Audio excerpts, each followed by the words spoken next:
So we are starting our new book. Basically +1 में आप लोगों ने जो डिस्कस किया वो आप लोगों ने डिस्कस किया सोल प्रोप्राइटर के बारे में। किसके बारे में? सोल। +2 में आज तक जो आपने डिस्कस किया वो पार्टनरशिप एनपीओ के बारे में भी किया था, लेकिन एनपीओ हमारे सिलेबस में अभी नहीं है, इस टर्म में नहीं है, तो हम उसको अगले में दोबारा रिवाइज करेंगे।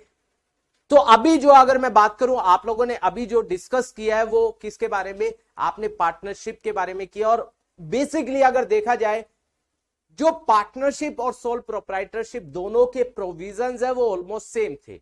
आपने देखा बैलेंस शीट भी सेम तरीके से बनाई जा रही थी, याद है?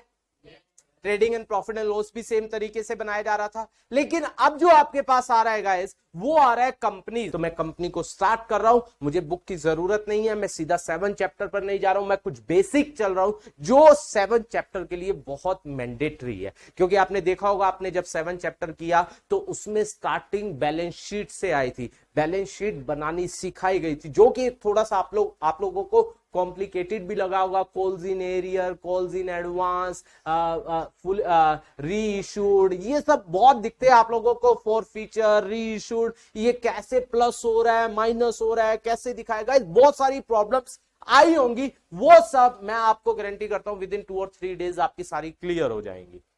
लेकिन आपको सुनना पड़ेगा, क्योंकि बहुत सारे यहां पर अब चीजें जो आएंगी वो ऐसा नहीं है कि सेम आ रही है, आपको हर समय हर चीज एक नई देखने को मिलेगी। क्योंकि गाइस आज तक आप लोगों ने इसके बारे में ना तो सुना है ना पढ़ा है, तो आज सारी चीजें नई आ रही है। +1 के अंदर एक करंट एसेट का कंसेप्ट आता था, जिसमें मैंने अपनी क्लास के बच्चों को तो बताया था कि ये चीज आप +2 में पढ़ने वाले हो। एज पर American Institute of Certified Public Accountant, याद होगा करंट एसेट 2nd चैप्टर में उसकी डेफिनेशन में इतना बड़ा पैराग्राफ था, जिसमें से छोटा सा पैराग्राफ आपके स्कूल में कटवा दिया गया था, करवाया नहीं गया था। वो एक्चुअली कंपनीज के बारे में बताता है, कंपनीज में वही कंडीशन फॉलो होती है। वहां क्या लिखा गया था, मैं एक बार थोड़ा सा रिकॉल कर देता हूं। वहां ये लिखा गया था, करंट एसेट वो एसेट होती है जो इन तीनों में से किसी भी एक कंडीशन को फुलफिल करती है। याद करो, वहां पर बोला गया था अगर कोई भी current asset with in a normal operating cycle period,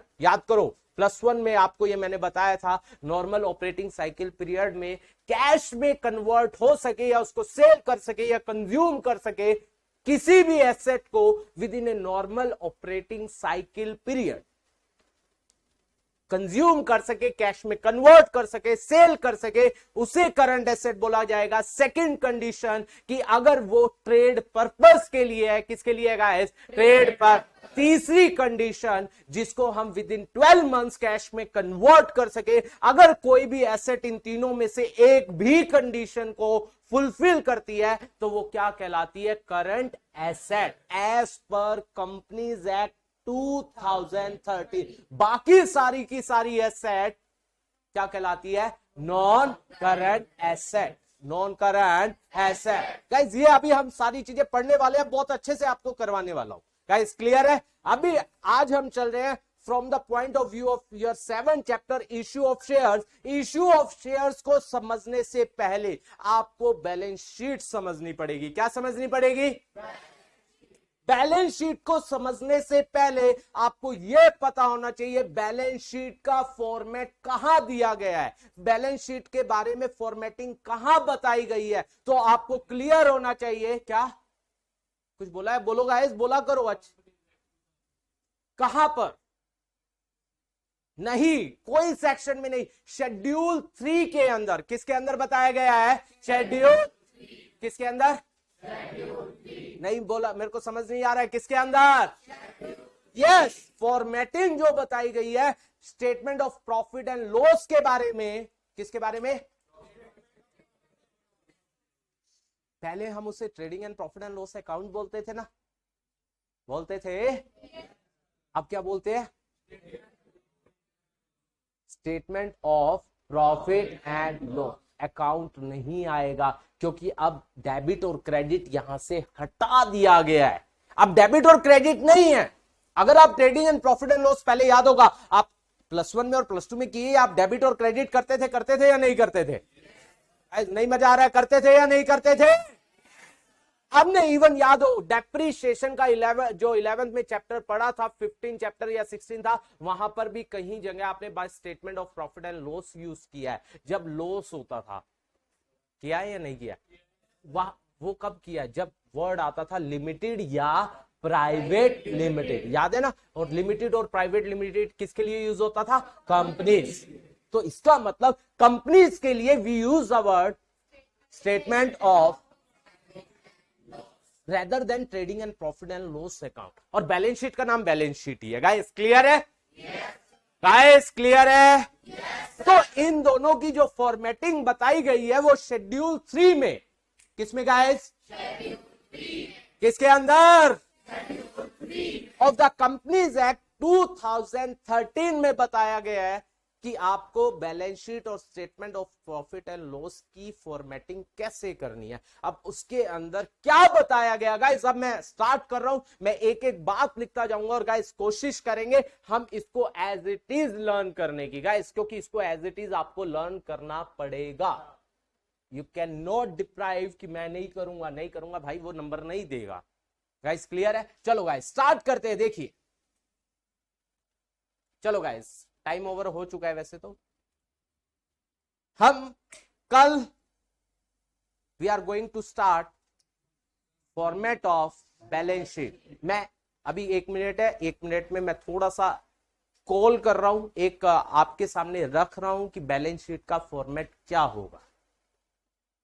सबसे पहले आता है गाइस, पहले क्या होता था? बैलेंस शीट जो होती थी, सुनना इधर सुनिए, अभी तक आप लोगों ने बैलेंस शीट क्या पढ़ी? देखो आपके सामने मैं लिखकर दिखा रहा हूं, आप लोगों ने बैलेंस शीट ये फॉर्मेट पढ़ा या नहीं पढ़ा?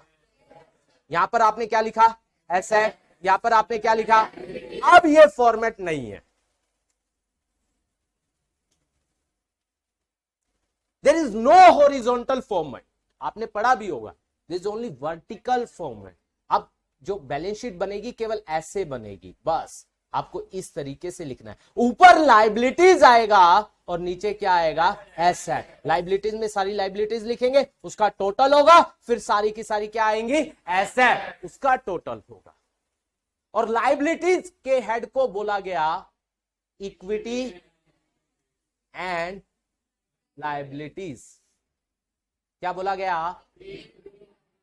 आपको यही लिखना पड़ेगा, इक्विटी एंड लायबिलिटीज। क्या लिखना पड़ेगा गाइस? और नीचे एसेट्स है, वो एसेट्स ही रहेगा। गाइस क्लियर है? अब इक्विटी एंड लायबिलिटीज के 4 हेड है। कितने हेड है? 4। कितने हेड है? 4 में से कौन कौन से? शेयर होल्डर, दूसरा very good, share application money pending allotment, very nice. दूसरा, तीसरा, yes very good, non current liability. चौथा करंट लायबिलिटी। यस, ये 4 हेड है। कौन कौन से? शेयर होल्डर, शेयर होल्डर, उसके बाद share application money pending allot, कि वो एप्लीकेशन मनी आई हुई है लेकिन अभी हमने उनको क्या नहीं किया? अलॉट नहीं किया। Share application money pending allotment. Guys clear है? उसके बाद नॉन करंट लायबिलिटी। क्या गाइस? और चौथा कौन सा है? ये किसके पार्ट है? इक्विटी एंड लाय। Same assets. एसेट्स के कितने पार्ट है? 2, ओनली 2।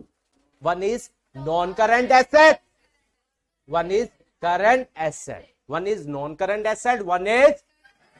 अब इनके अंदर भी आगे सब पार्ट्स है, इनके अंदर भी आगे सब। जैसे अगर शेयर होल्डर फंड की बात करूं, इसके आगे 3 पार्ट है,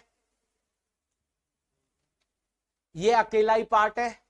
इसके आगे 4 पार्ट है, इसके आगे 4 पार्ट है, इसके आगे 5 पार्ट है, इसके आगे 6 पार्ट है।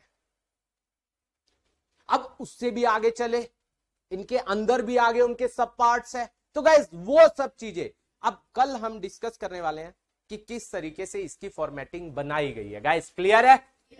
गाइस क्लियर है? Thank you so much for today's class. हाँ।